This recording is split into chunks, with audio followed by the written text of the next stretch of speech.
Hurts lost it for Smith. It's a touchdown. Devontae Smith. Bijan Robinson. Give him the ball. Touchdown, Texas. He's got room. Lamar Jackson. Open field. Inside the 20. He is in. Lamar. Spectacular. Welcome into the Saturday Air Raid, part of the NFL Lab Network. I'm your host, John, and as always, my good friend, it's Brad Bolt. How are you today, my good friend?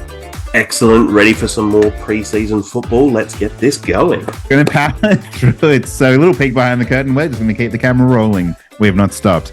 You can catch that episode yesterday if you'd like to know our divisional breakdown of the NFC East and the AFC East. But today we are going to be talking preseason Week 1. That's right. We are absolute sickos. And Brad, I don't think I disappointed you. I pretty much watched every single game. I will tell you though, however, there's parts of Giants Lions I didn't catch. There's parts of Bills Colts second half I didn't catch. And I didn't catch too much of the 49ers and the Raiders. Is that okay? That's perfectly fine. I missed a bunch of games on the Saturday because when they were coming on, because on Saturdays I take my daughter to swimming lessons and I was out of the house for about 2.5, 3 hours. So I missed a bunch of games from there. So but surely you're watching right. No. I couldn't. I was in the swimming pool the entire time. So. Okay. It's a bit hard. That is fair enough. But I will say, every other game I did watch pretty much from start to finish. So we're going to just sort of like rapid fire this episode this week. We're going to go through each game and just sort of talk about like any players that stood out to us, any players that had really good games, any players who we think might be worth picking up off of waivers ahead of preseason Week 2 as well. Let's kick it off. Do you have any initial thoughts? Did you watch the Texans Patriots game? I think there was kind of a lot to break down in that game personally. Especially on the Patriots side of things. But did you have any initial thoughts from like either CJ Stroud or Tank Dell in that game? My thoughts were that I really liked what Minitron Tank Dell did. But the thing that we saw, so just looking at some of the stats here, Tank Dell, when running with CJ Stroud, played 11 snaps. He ran 7 routes, but he only had 1 target. So most of his targets came with Davis Mills from there. I wouldn't read too much into that, because I think that as the season goes on, you'll see that CJ Stroud, Tank Dell, and as we've mentioned previously, the fact that he was pretty much asked for by CJ Stroud. So he's a guy who, you know, I'm expecting big things from. The other one too from that I would be expecting to see how he goes for the entire season would be Dalton Schultz. Yeah. He was only there for 9 snaps with CJ Stroud, 6 routes run, didn't have a target, but I think you'll see he will just become CJ Stroud safety blanket. I actually don't, just while we're talking about, if we move to the quarterbacks, I actually don't mind this quarterback room in general. CJ Stroud, Davis Mills, and Case Keenum. I think there's like a lot of, I think there's depth there for one. I think Case Keenum might even be at this like current point, like one of the better sort of more experienced quarterbacks to be rolling out there. 9 of 14 for 79 yards and a touchdown. Did anything that CJ Stroud do like throw you off him? Did it turn you off him in any way? No, I just think that first pick that he threw was just, I think it was more of a, I guess, welcome to the NFL type of moment. It was just stared down the receiver, something that sometimes you can get away with if you're Ohio State and you're, say, maybe playing Appalachian State sort of thing. That's like you might be able to get away with that sometimes, but against NFL quality players, you're not going to see that. But I think that was really good to sort of go, okay, that's what he did. You know, he's learned from it. It's pretty much my takeaway from that. So you might see some of that rookie pains early on, but I don't think it's going to be too much of a worry. I'm just doing a insanely quick Google search of Bill Belichick record against rookie QBs, because I think we know that it is pretty impressive. I'm looking at 21-6 at the moment, but this is as of 2021. So he obviously played rookies last season as well. He destroys them. Yeah. I don't care that it's preseason. Bill Belichick is so good against rookie quarterbacks. Yeah. So I'm not taking too much away from what I saw. The only thing I would actually take away from the New England side actually is that Tyquan Thornton will actually not be as big a part of the. Oh, really? Okay. Yeah. So, because we saw him. Well, we saw him, but Juju, Devontae Parker, and Kendrick Bourne all took the night off, so they didn't play. Sure. And then the rookies who actually started as the receivers were Kayshon Boutte and Demario Douglas were the two starters. Yeah, I just want to push back on that a little bit, just because Kendrick Bourne is old. Like, let's be real. I think he's like 28, 29. Same with Juju Smith-Schuster is getting up there, and Devontae Parker as well. He's vet, like they're vets. So I just happen to wonder if the reason we didn't see them is for that reason. It's preseason week 1. They're vets. Tricon Thornton, he was also injured last season. I wouldn't be surprised, and that was his rookie year, if they wanted to like just push him out a little bit more, see how he goes. So my only thought with that is, so they started Boutte and Douglas with their two receivers, and Taekwon only played a couple snaps with the starters when they played in 11 personnel, and Demario Douglas only played 2 snaps, and they rested him. So he's getting a lot of hype in the preseason. He had one special teams catch. That was it. Yeah, so I actually think that he potentially, so like we said, Juju, Devontae, Kendrick Bourne look like to be their first couple guys, and then I actually think that it's going to be Boutte and Douglas are going to be the next couple guys off the pecking order there. So I wouldn't be surprised to see Taekwon Thornton has slipped down a fair bit. That's interesting, because I kind of think one of those guys, Demario Douglas or Kayshon Boutte, is not making the team. So we'll see. I'd be very surprised if they both. But we'll see. Unimpressive. So how many do you have there? How many snaps Mike Gesicki played at all? Let me just see. So just while you're looking at that, I just want to spare a moment for Malik Cunningham. I talked about this in another pod as well, but I was devastated last week. Through the week, I had heard the news that Malik Cunningham was playing snaps at wide receiver. I had a lot of high hopes because I really believe that Bill Belichick had brought him in to be this sort of like, finally Bill Belichick has a dual threat quarterback who's been crushing him for year after year. And then they kicked him out to wide receiver. I was devastated. And I think that at some point in the third quarter, they saw enough of Trace McSorley and went, Bill went to Bob, Bob, can you please get Trace McSorley out of the game, get Malik Cunningham in, let's see what he can do. And he lit it up.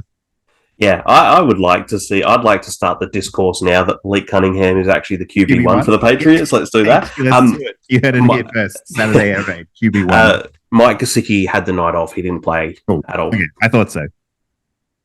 Fair enough. All right. That is a little bit of the Texans Patriots. So a few good options there. Moving just now to Minnesota and Seattle. I, obviously being a Seahawks fan, watched all of this game. I was very impressed with what I saw from the Seahawks side of things. I thought Jackson Smith and Jigba looked really good. I was sad that we didn't see any Geno Smith at this time, but I thought Drew Lock, outside of that pick, and that pick was bad.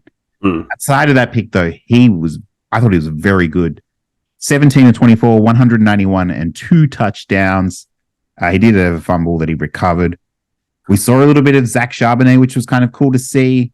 Other noticeable plays that we saw was we saw Matt Landers. I can't see him. Oh, there he is on my list. Yeah, a 1-catch, 30-yard bomb from Ehlers, Holton Ehlers. Any thoughts on the Seattle side of things there for you?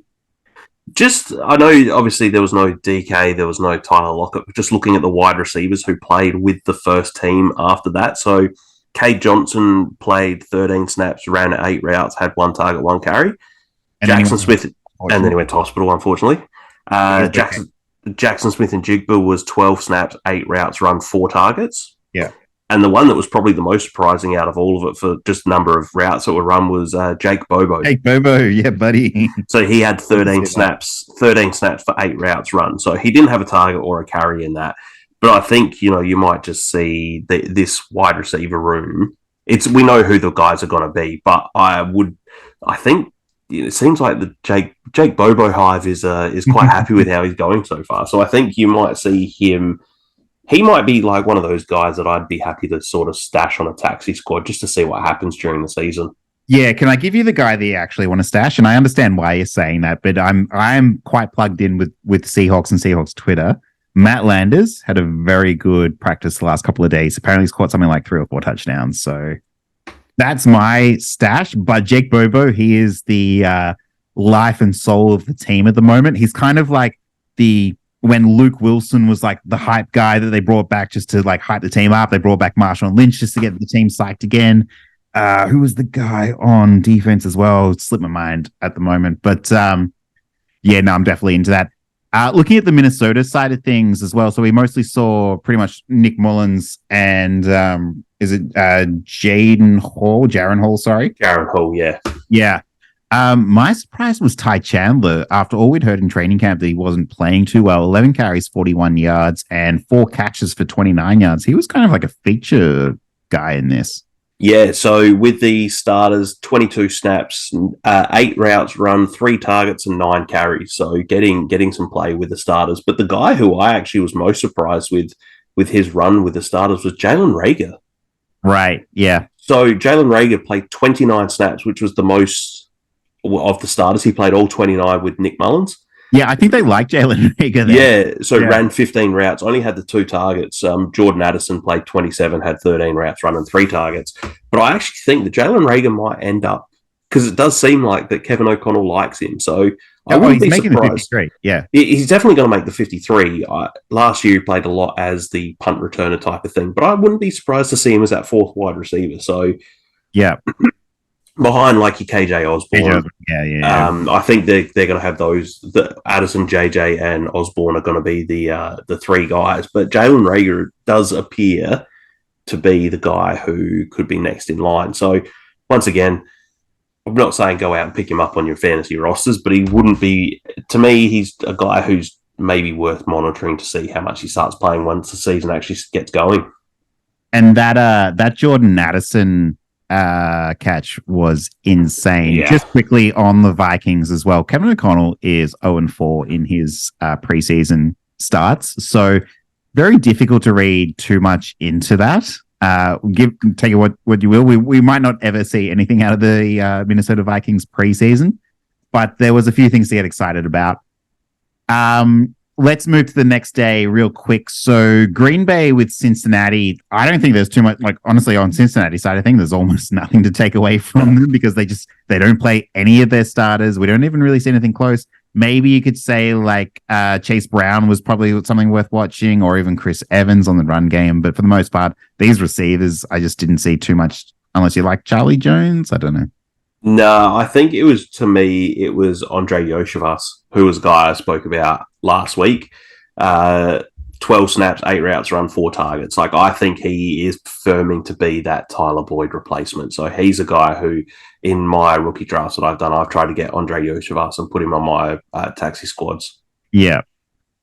And on the Green Bay side of things, I was actually pretty impressed with Sean Clifford. I had said, even on last week's Hot Takes show, I had said, can these backup quarterbacks please take a step forward and insert themselves into this league? And Sean Clifford was one of them. 20 of 26 for 208 and 1 with 2 interceptions.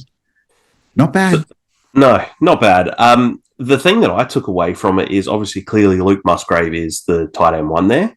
But there's only 2 guys who played every snap with Jordan Love and the starters. So Jordan Love played 12 snaps. The only 2 guys who played were Luke Musgrave and Romeo Doubs. So I've actually been saying off air with Dan a fair bit that Romeo Doubs is actually the receiver you want this year, who's got the connection with Jordan Love. Yeah. We actually saw it last year in the preseason when Jordan Love was playing. The guy he targeted most was Romeo Doubs, and then Doubs got off to the bad start. Christian Watson had that great season that came through. But to me, if you're looking for Jordan Love's number 1 target, I think it's actually Romeo Doubs ahead of Christian Watson. And Christian Watson is going to be the big play guy who might actually take a step back this year. Whoa. Hang on a second. So you're saying you would rather have Romeo Doubs than Christian Watson? Yes. That's huge. I did not see that coming. I like Christian Watson. I think he's going to be a good player, but a lot of his scoring and everything last year was so touchdown dependent. Yeah. And he had that connection with what Rodgers liked to do. Romeo Doubs got off on the wrong foot with Aaron Rodgers, and as we've seen with Rodgers, if you get on his bad side, well, then you're almost dust sort of thing. And Doubs started to get work back in towards the end of the season. But Romeo Doubs the last 2 years has had a good connection with Jordan Love. So I think he's become Love's number 1 target. All so right. I actually have been trying to get Romeo Doubs in as many leagues as possible.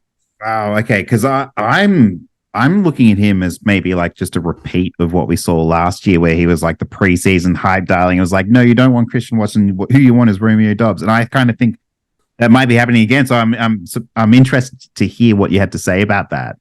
I just think that his connection with Jordan Love, and I mean, in this, it was 12 snaps, 10 routes run, 2 targets, but it was one of those things that we saw it more like as well last year. They formed a really good connection last year in the preseason. Jordan Love didn't have as great a connection with Christian Watson last year. Watson formed that chemistry with Aaron Rodgers. Yeah. And I feel like that it's carried over because by the time the season was playing out last year, you know, they had Lazard, Randall Cobb, etc. Romeo Dobbs, from some of the Packers friends that I've been seeing things, was saying that, and from what they were saying, now I could be wrong, but this is just what I remember hearing from them, that Dobbs was playing more with the second string team. So Jordan Love was throwing more to Romeo Dobbs in practice last year. Yeah. So to me, I just think that's carrying over. So I'm going more Romeo Dobbs as the wide receiver you want from the Green Bay Packers this year. And he's a lot cheaper ADP-wise than what Christian Watson is. Yeah. And any quick thoughts on Jaden Reed, second round pick as well? I didn't see too much of him outside. 2 catches, 20 yards. Yeah, no, Are you into him at all? Anything about him?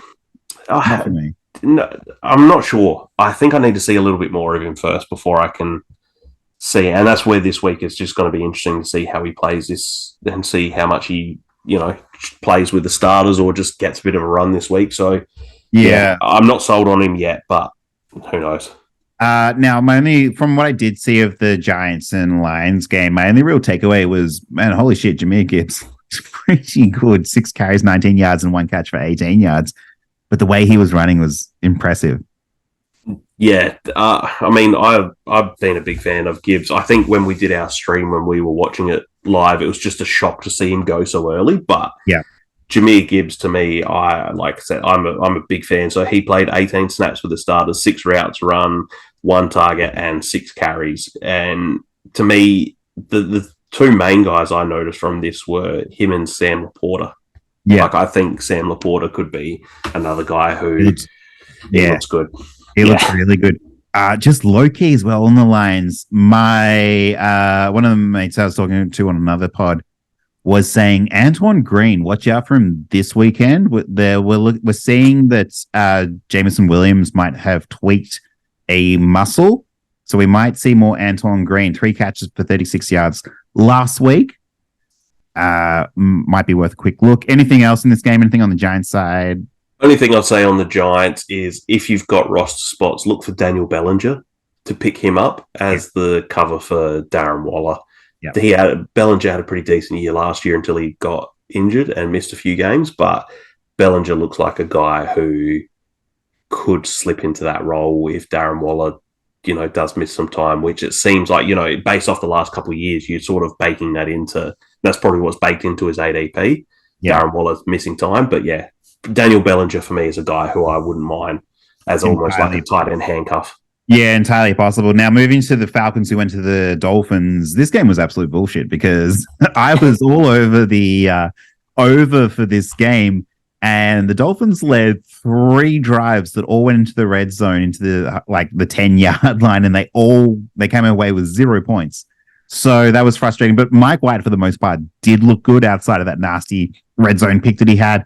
You know who looked really good, though, was Devon Achane, man. He looked explosive. He was running all over the Falcons. 7 carries, 57 yards for Myles Gaskin, 2 catches, 20 yards. For Devon Achane, though, 10 carries, 25 yards, 4 catches, 41 yards. Was not bad.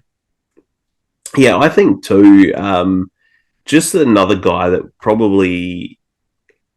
I don't know once the season actually starts how much he's actually going to do is probably Cedric Wilson Jr., just as that third receiver in that offense. But they're almost like, there's a couple of these teams almost like Cincinnati. It's really hard to really, outside of Devon Achane, like Myles Gaskin got a fair run with the starters. Like Myles Gaskin's probably not going to have much of a role in the season unless there's a few injuries. So Cedric Wilson's actually one of my low-key sleeper guys that I really like, mainly because they did pay him They didn't pay him a lot of money, but they paid him like a noticeable amount to bring him across. And last year, he didn't really do too much. So I kind of think they want to get the most out of him that they can.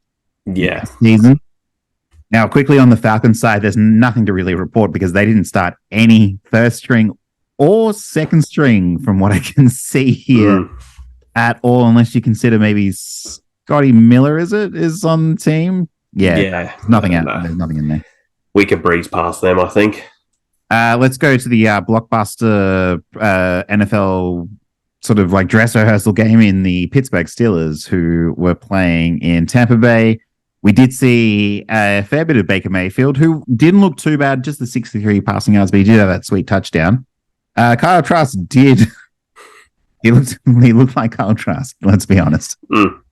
There's not much else you can say about No, there's not much. I think that's Baker's job that he's going to get there. The running backs, Chase Edmonds looked pretty good. Sean Tucker looked good as well. He had a touchdown that was called back on a holding call, which was kind of a bit of bullshit because on the other side of the field. But I did like what I saw from Sean Tucker. The receivers for Tampa Bay, David Moore, ex-Seahawk, he looked pretty good as well. Trey Palmer, who they brought in as well, had a pretty good game. Anything on the Bucs side for you? No, it was probably, I think you pretty much covered it. Trey Palmer, I really like the look of. Cade Otton was like nothing outstanding, but he ran with that first team, so it seems like that tight end spot's really his for the taking. The only real problem is the fact that, well, the sad thing is the fact that today actually Russell Gage has gone down. With an injury, so that's a bummer. But that's where you might see a guy like Trey Palmer get that bit more playing time, or David Moore. Or David Moore. George Pickens on the Pittsburgh side of things, he had a really impressive touchdown catch as always. Has he ever done anything different? Which was funny because with that opening drive with Kenny Pickett and company, it was mostly Deontay Johnson who was taking that drive, and he was looking impressive. 3 catches, 32 yards, and then George Pickens just comes in, sneaks in, grabs the touchdown. At the end of it, Calvin Austin, though, was a bit of a feature with the second and third team. With the 2 catches, 73 yards, and a touchdown. Maybe he's like a late pickup. Just on the quarterback side of things, Mason Rudolph and Kenny Pickett were kind of the guys. Mitchell Trubisky, didn't see too much of him. No, I didn't see too much of this game, but the one thing just from looking at the stats that stood out was the fact that of the 10 snaps that Kenny Pickett played, Jaylen Warren actually was out there for 6 of them. So I know that Pittsburgh are generally a one running back type of team, but maybe Jaylen Warren sort of changes that a bit this year. They might lean on that. Maybe not as much workload for Najee this year. So I also thought that Allen Robinson, I mean, with the starters, it was 9 snaps, 7 routes run, no targets, no carries, but he's just another name. He's a pro who's been there, who has had a bit of a down year last couple of years, but it'll just be interesting to see what he does. And because he's had the down year the last couple of years, he's pretty much free in every draft and everything. Yeah. So I think he makes a nice veteran presence there. Yeah, so he might be a guy that wouldn't be no harm in looking at to see what he does come season time, especially late round pick or picking him up off waivers. Yeah. Now moving to football team at Cleveland, Dorian Thompson-Robinson, man, he looks very, very good. He was good in the Hall of Fame game. 9 of 10 for 102 and a touchdown here. 3 carries for 11 yards as well. He is a must pick up at this point. He's playing some really good football. Kellen Mond, he had a nice touchdown drive as well, but outside of that drive, didn't see too much from him. David Bell played well, 3 catches, 33 yards, and a touchdown. We haven't really seen anything we want to see from the run game in Cleveland at this stage.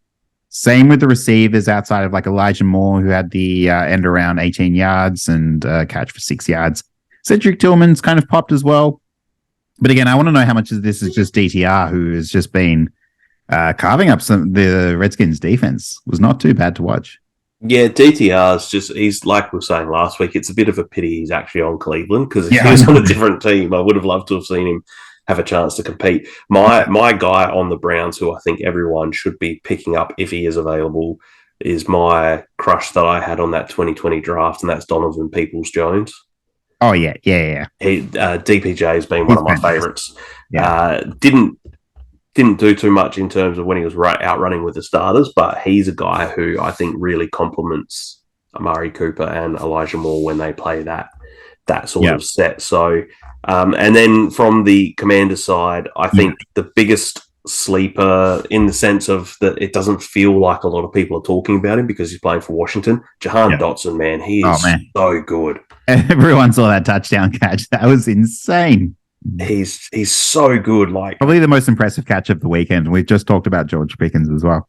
Yeah, and I think like Dotson, I like it too because Terry McLaurin's finally got a really good running mate to go with him, and like I want to see how they actually do this year. But that sort of, I mean, you know, Sam Howe, Brian Robinson, Antonio Gibbs, Sam Howe's the guy who I'm curious to see what he does. Because he could be I mean, especially if you're playing maybe in one quarterback leagues or whatever, if you're trying to look for last pick of the draft as another quarterback who maybe is a guy who, or like, you know, even in your dynasty thing, like later rounds in the draft, Sam Howe mightn't be the worst pickup as your second or third quarterback, depending on your league that you're playing in. He could have a Daniel Jones type of year last year. Not great passing wise, but a little bit of movement with his legs to pick up those few extra points for you.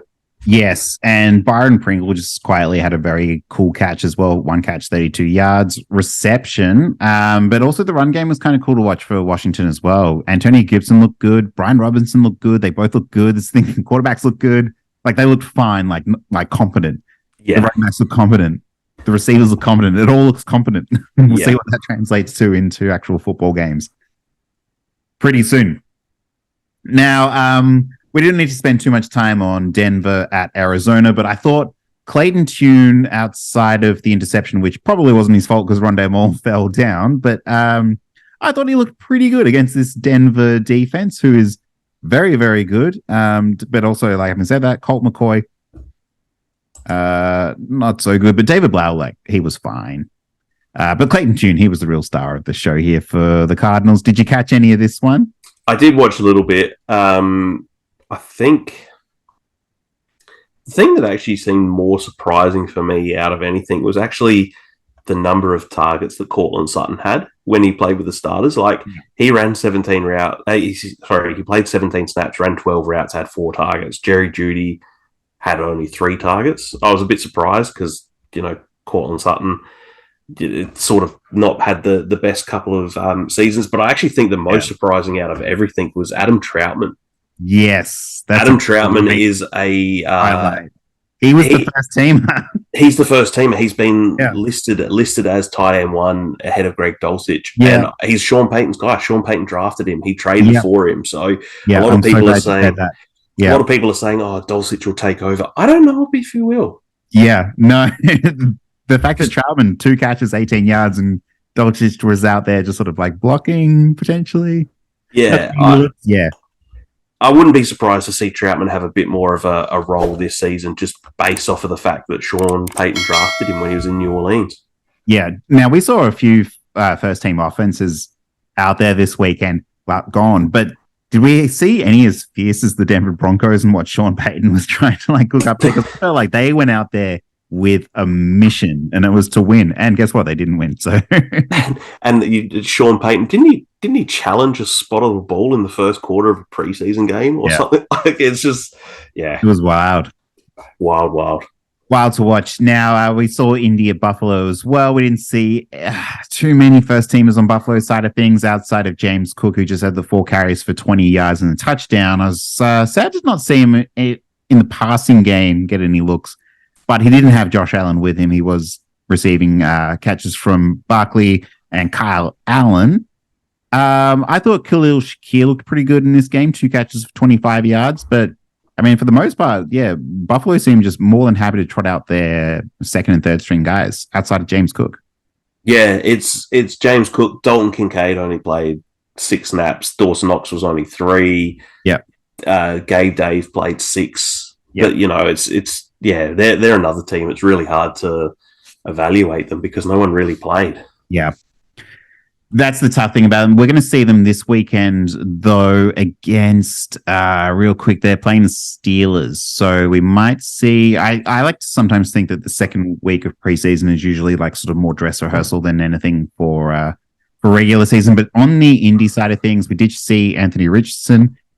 He did throw a interception, which people were saying was bad. I didn't think it was too bad. I thought that I think he did overthrow his receiver, but I thought the receiver was covered and he was sort of running the wrong route. And there was a bit of footage of his linemen were sort of like blocking the wrong people, so he was under pressure. So I didn't read too much into it as a bad thing. No, I don't think. No. I was just going to say I didn't think it was too much of a bad thing because at the end of the day, everyone wants Anthony Richardson to get some snaps and some plays under his belt. So I want him to get this stuff out of his try and figure out what he can and what he can't do at the next level. So yeah, and he was named starter this week as well, which is cool to see. Evan Hall was sort of the one from the running back room that most people were talking about with the 7 carries, 15 yards, 2 catches, 18 yards. To be honest, I thought they were all kind of more or less the same in the running back room. I think they're just really waiting for Jonathan Taylor to get back. Yeah. And from the actual receiver side of things that played with the starters, the guy who had the most targets was actually Isaiah McKenzie. Yep. He had pick up for them as well. Yeah, he had 4 targets while he was with the first team offense. Michael Pittman Jr. had 3 and Alec Pierce had 1. I think Alec Pierce might be a guy who, as the season progresses, him and Anthony Richardson will have that chemistry where when Richardson needs to chuck it down deep, Alec Pierce is his guy. And that's exactly what happened. It was a absolute bomb to Alec Pierce, who just couldn't haul it in because of the defender from Buffalo. But had he caught that, people would have gone nuts. The internet would have lost their collective minds. Pretty much. Speaking of losing their collective minds, we'll turn to Tennessee at Chicago, where Justin Fields threw for a total of, I think it was 3 air yards, but he is 3 of 3 for 129 and 2 touchdowns. It was pretty fun to watch. I love Justin Fields. Yeah. I love that team. I think probably the most surprising thing out of everything was that, there was a lot of talk that Deontay Foreman was going to be the starter. Right. Roschon Johnson was going to take over, but Khalil Herbert took all the first team snaps. So Khalil Herbert. So he played a really nice game. He did catch that really nice, just sort of like handoff almost. And then Roschon Johnson seemed to be more of a feature piece of anything. 12 carries for 44 yards. They did play a lot of run game early. I think it's just kind of, there's no game script in the preseason, but if there was one, it sort of leaned heavily for them to play the run game because they scored heavily so early. DJ Moore, fantastic. I think, and I know a lot of people are shitting on DJ Moore for what he was doing in Carolina, but I think just having that guy who has been the number one option to be there to bump everyone else down, like Darnell Mooney's not really a number one receiver where he had to play the last couple of years. That's why they pulled off that trade to try and get Chase Claypool in and try and bring him in and be that guy last year. They finally got their wide receiver 1, and I think he's just going to do nothing but good things for Justin Fields, just confidence-wise as well, to know that he's got that guy there for him. On the Tennessee side of things, it has to be said that Malik Willis did look better than Will Levis. Now, look, it is Will Levis' first start, and so, take it for what you will. The interception was bad, but it did seem like it was more kind of like game on the line type interception from Will Levis, whereas Malik Cunningham, I think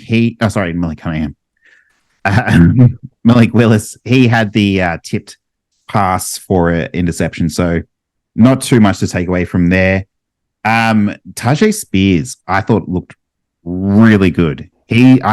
Obviously he was the number 2 behind Derrick Henry at this stage, but he looks like a guy who has both ACLs, not has lost one. So yeah, and I think it's just I think the more surprising thing was not that Malik Willis looked better than Will Levis, that Malik Willis was the starter, he was the backup sort of thing. So yeah.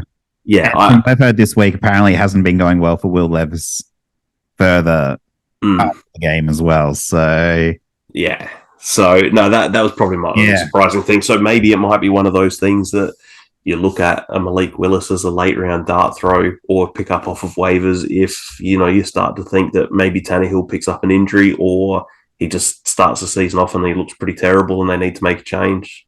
Right. Maybe Malik Willis is your guy to look for. Yeah. Let's turn to the Jets at Panthers.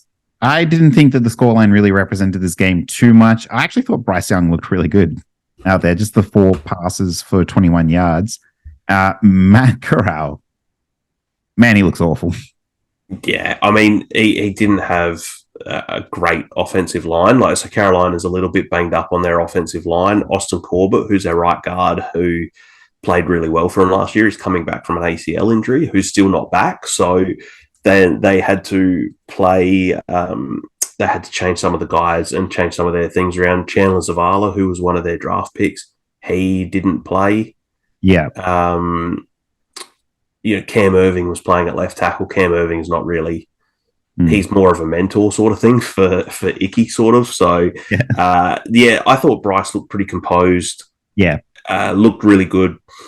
Jonathan Mingo didn't really have much thrown his way, but I think it just showed that he was actually playing more snaps with the starters. Yep. So I think I would have said that Terrace Marshall would have worked his way into that starting wide receiver group, but he's got injured and he looks like he's going to be out for a couple of weeks with the back injury at the moment. But I think too, I know everyone does this every year, but Laviska Shenault is a guy just to keep an eye on. Okay. They've been using him a little bit more out of the backfield, and not in the same way when I say like a Debo type role, not in that same way that Debo was used a couple of years ago that made him so successful, but just lining up in the backfield to try and create some mismatches with Laviska against a linebacker who's nowhere near as quick. It's trying to get him in some of those matchups to try and get him the ball and create that yards after the catch opportunity. So he's probably a guy just to keep an eye out on as the season goes on, especially if Terrace Marshall does miss a little bit more than the first couple of weeks. He'd be sitting at wide receiver 4 on that team after DJ Chark, Adam Thielen, Mingo, and then it would be Terrace Marshall number 4, but Laviska Shenault will slide into that role if Terrace is out for a few weeks. Fair enough. And then on the Jets side of things, I know they did blow them out by quite a lot, but I didn't really think the scoreline was indicative, as I was saying, of anything. Like with Tim Boyle and Zach Wilson, they're very much in this offense just designing kind of like very quick dump down passes for them. There's nothing too deep unless they get a bit excited, but Israel Abanikanda looked really, really good in this game, as did Michael Carter, I thought, in the run game. But for me, there wasn't too much to take away from these receivers, I thought. No, Corey Davis played the most out of all of them. But other than that, even the... Any catches, though? No, but he played the most snaps, had the most routes run, tied with actually McCole Hardman. Those two both had 8 routes run. So I wouldn't be surprised to see McCole Hardman get a bit more of use this year. But I think, too, the difficult thing is Michael Carter did look, and Izzy Abanikanda looked good. But as we discussed in our AFC, there's a good chance that neither of these guys will get much of a run come this year with the signing of Dalvin Cook and then Breece Hall as the 2 guys. It's going to be a fight who's going to be the third running back, which I think is probably going to have Michael Carter as probably the guy leading, the clubhouse leader out of all of them. Now we turn to Jacksonville, who went to Dallas. Dallas didn't start any starters, basically, but we did see Juicy Vaughn in the second half. They trotted him out there, and man, he looked very good. 8 carries for 50 yards and a touchdown, 3 catches for just only 6 yards. But he's making the team, right? He's making the 53? I would think so, because Malik Davis and Rico Dowdle didn't really do anything to stand out. Yeah. So I'd like to see Juice make the team, because he could be that change of pace type of guy to help out. I just don't know if they can have 2 small guys as like... Yeah, that's the thing. My actual biggest takeaway from all of this was that Jake Ferguson was the starting tight end ahead of Peyton Hendershot. Right. Yeah. I think... And no Steve Baker. Yeah, I know he's had a bit of injuries in training camp, so I'm not super surprised with that. But Jake Ferguson is a guy no one's really talking about, and I think as a 4th receiver on the team, Jalen Tolbert seems to have taken a bit of a step up this year. So he looks good in camp as well. Just taking a quick look at Jacksonville, we did see the starters, and I mean they all did their job very well, scoring some nice touchdowns there. But I thought that it was nice to see Travis Etienne in with the actual starters and getting some goal line work, even in spite of what happened last year, where he wasn't scoring many touchdowns on high value touches inside the 5 and the 10. Tank Bigsby looked really good, though. He was playing with the first team. He was also playing with the second team, so we did see a bit of him, 9 carries for 52 yards. And then the receivers, I think they all did their job just absolutely fine. After that, Calvin Ridley looked really good to see him out there again. Christian Kirk was playing absolutely fine. Yeah, I think the only thing might just be keen to, if you're going to be watching Jacksonville this year, is with the starters, Tank Bigsby had 1 snap with the starters, and that was it. And Jermichael Hasty actually had 2. So it'll just be interesting. Just keep an eye on how that's going to play out behind Travis Etienne, whether Jermichael Hasty is going to keep that RB2 role, or if by the end of preseason, Tank Bigsby will be the guy who takes over and just splits the carries with, or splits the work with Etienne. For sure. Now, I was watching the Philadelphia at Baltimore game quite closely just because I had a couple of bets placed. In this game, neither coach wanted it to end. They kept calling timeouts right at the end of the game, even though the game was nearly over. I thought Tyler Huntley looked very, very good. He might have tweaked his hamstring. I haven't followed up on that, actually. Justice Hill looked very good. Gus Edwards looked very good. Even Melvin Gordon looked all right in this game. I'm not too concerned about the running backs at this stage. I think that Justice Hill, he had 3 carries for 48 yards, but I think they had him mostly there on passing down work. He just happened to take carries. And then the receivers, there was some nasty fumbles from James Prochet. But outside of that, I thought they were all fine. Yeah, I think the only person who actually needs... There's not much in the way of tight end handcuffs that you can actually have this year, but if you're actually looking for a tight end handcuff, Isaiah Likely will step in and take... If Mark Andrews happens to miss any time, Isaiah Likely, we saw last year, will step in and pretty much replicate that type of role of what Mark Andrews had in terms of usage, whether it translates and he has the same sort of outcome. But yeah, Isaiah Likely, to me, it just sort of shows that, they, even though they've brought in a couple of receivers and everything from this year, Isaiah Likely is a guy who I would be looking at to put on my team, especially just like late draft pick him up off of waivers. He's not really I like a well-known. You're saying these things because not only is he on my team, he's actually my starting tight end at this stage. Hence why I drafted Dalton Kincaid.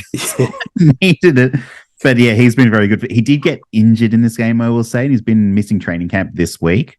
But yeah, if he comes back through, I think he's a great player. Yeah, and that's the thing. Like, as these go, you sort of this was a game I didn't see a huge amount of, but it was just more so like, if I'm looking at some of the things for that going forward, provided it's obviously not a long-term injury, but Isaiah Likely is one of the few guys that is a backup who, that as soon as he gets into that starting lineup, if he gets there, he's going to actually have a chance to produce. So, yeah, no, I love him. On the Eagles side of things, it was actually very interesting. They were keen to trot out their starting running back. So we saw DeAndre Swift for a fair bit, 2 carries, 24 yards. He looked explosive. He looked very good. Rashad Penny as well. We saw Rashad Penny play into the second quarter, which concerned some people. It didn't concern me, though, I'm going to say, because I felt like the Eagles were taking a look at Rashad Penny and saying, like, you're a guy who hasn't played too much football in the last couple of years. We want to see what you can do. 9 carries for 34 yards. Was nice to see. Marcus Mariota looked okay. Tanner McKee actually looked very good. 10 passes for 148 yards.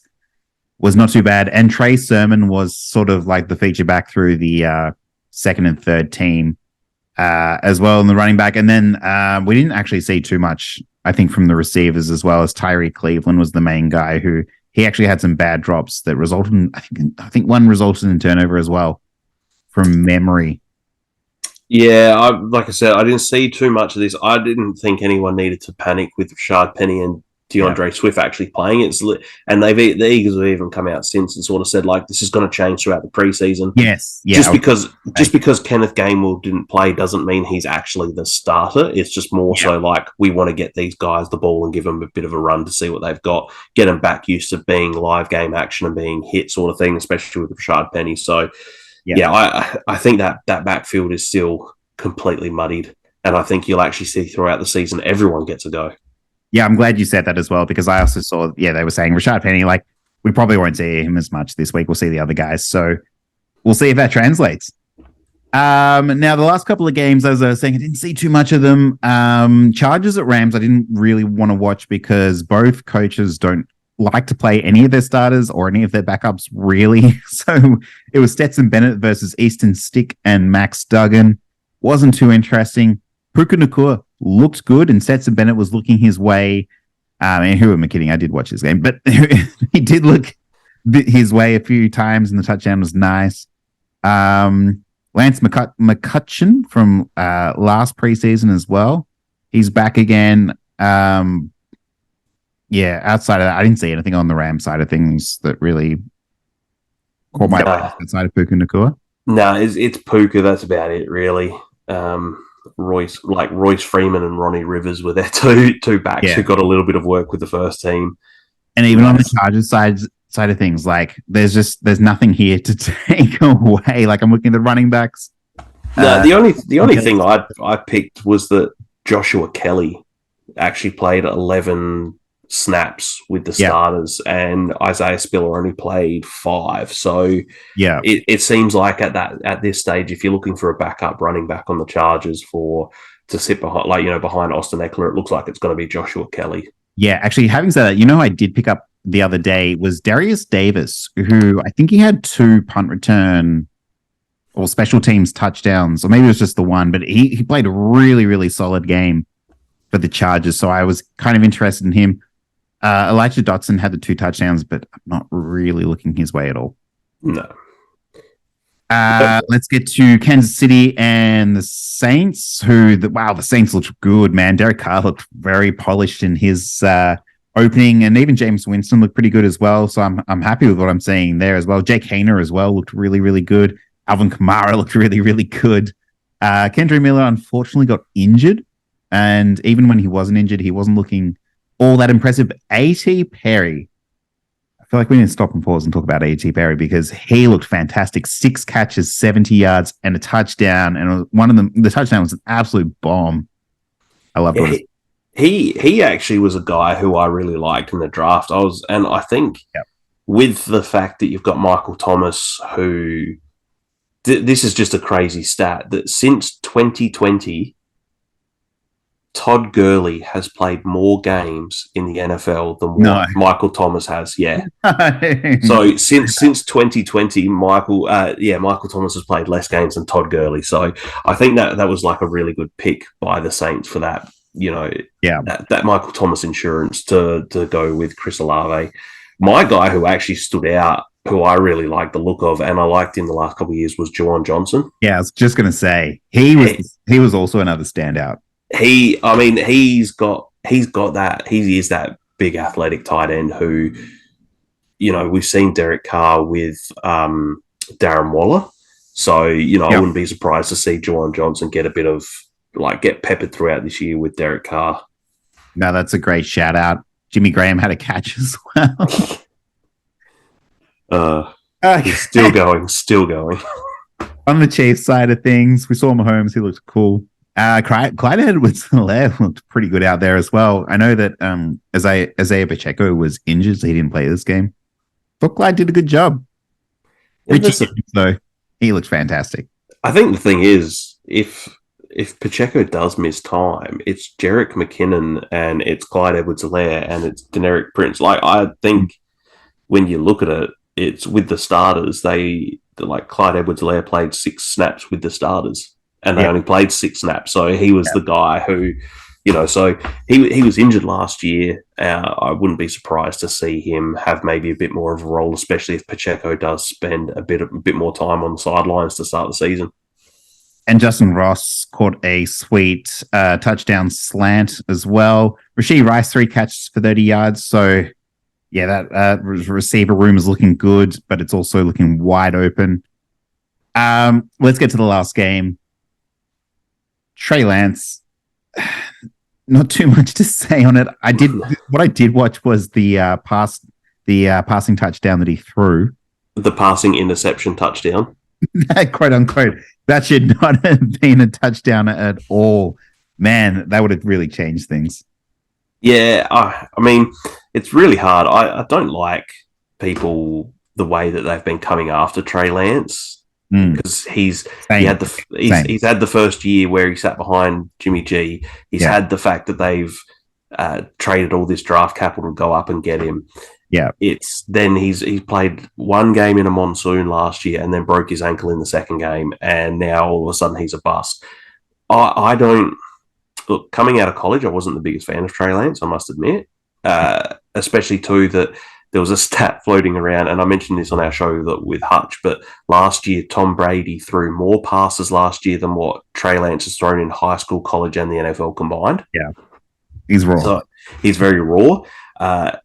I don't think he should have actually... I don't think the San Francisco 49ers were necessarily the best team for him to be drafted by to have that chance to progress. Like, he seems like a guy who may be on the Bears. Like, if the Bears had drafted him that year, seems like the type of team where they're going to give him that time to make... The Bears weren't competing for a Super Bowl. That might have given him the chance to try and... do that, progress along and see what he got. But yeah, there's not too much really from the 49ers because no one really played. That's the thing. But hey, their starting quarterback did look good. Sam Darnold, 5 passes for 84 yards. So no, look, if I take my Seahawks hat off, I don't like what everyone says about Trey Lance as well. But if I put my Seahawks cap back on, then I hate the 49ers. So it's all good. Did you see anyone from the Raiders side who really stood out? Yeah, Aiden O'Connell. Yeah, I was going to make mention of him too, yeah. 18 attempts, 15 passes, 141 yards, and a touchdown. He looked polished, man, in this game. Thought Zamir White as well, 13 carries, 43 yards and a touchdown. Now, not a lot of gain there of the YPC, but... touchdown looked good. Amir Abdullah still looking absolutely fine. I don't think you need to look his way though. Keelan Cole, same sort of deal there. That was the Raiders. I mean, like they light it up in preseason. What more can you say? Yeah, you've pretty much hit on the guys there that I was thinking too. I just think when if Josh Jacobs doesn't. If Josh Jacobs doesn't show back up, like it's clearly Zamir White, it's Amir Abdullah, it's Damian Williams. They brought in week on, but it'll just be. I think Aiden O'Connell, it seemed like, showed enough that if Jimmy G is injured or they decide to make a change during the year, I'm not saying he's going to be outstanding, but he looked like he showed enough that he could be a competent player in the NFL. Yeah. No, and I'm excited for preseason week 2 where we get to learn just a little bit more, but not too much more. That's going to do it for today's show. Thank you for everyone for listening and sticking around. This has been a lot of content over the last couple of days. Glad you're with us. You can follow me on Twitter at John Lloyd Roberts. You can follow Brad on Twitter at BradBolt1. And don't forget to, there goes my cam. That's how long we've been going for. Lights out. Yeah, lights out. Don't forget to follow NFL Lab Network as well, and like and subscribe if you've stuck around. We'll catch you next week for preseason week 2. Bradley, happy birthday, mate. Oh, beautiful. Thank you.